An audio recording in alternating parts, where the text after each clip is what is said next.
मुझे ये कहने में कोई प्रसन्नता का अनुभव नहीं होता है कि बंद अभूतपूर्व सफल रहा, बल्कि मुझे ये कहने में पीड़ा का अनुभव होता है कि बंद की वह अभिव्यक्ति जो बंगाल के जन जन के द्वारा दिखाई पड़ रही है, वो ममता बनर्जी जी की सरकार को सुनाई नहीं पड़ रही है। और इसके बाद जो मैंने पहले ही कहा, पुनः कह दूं, जांच को भटकाने, आरोपी को बचाने, सबूतों को मिटाने के बाद अब डॉक्टरों को धमकाने की एक नई रणनीति दिखाई पड़ रही है। आपने इससे पहले कोई ऐसा बंद नहीं देखा होगा कि जहां एक तरफ बंद का आह्वान किया जाए, दूसरी तरफ सत्ताधारी दल के नेता जाकर दुकानों को खुलवाने का प्रयास करें,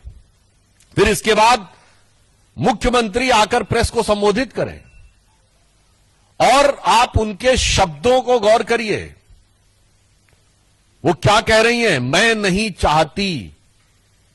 कि एफआईआर हो, हम एफआईआर नहीं करना चाहते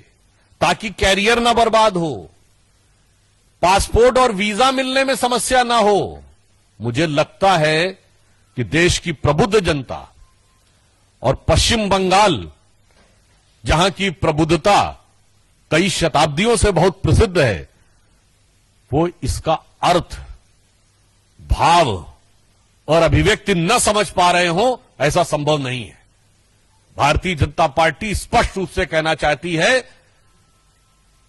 कि शब्दों के हेरफेर के साथ ममता बनर्जी जी ने सीधे डॉक्टरों को धमकाने का काम किया है और एक प्रकार से उनके कैरियर के ऊपर प्रश्न चिन्ह लगाने का काम शब्दों के मायाजाल के अंदर किया है, ताकि प्रत्यक्ष में जो दिख रहा है ठीक वैसे ही जैसे सरकार का मुखौटा कुछ और दिख रहा है पश्चिम बंगाल में और मुख कुछ और दिख रहा है, उसी प्रकार से इस प्रेस कॉन्फ्रेंस में शब्द कुछ है और भाव क्या है, ये सबको समझ में आ रहा है।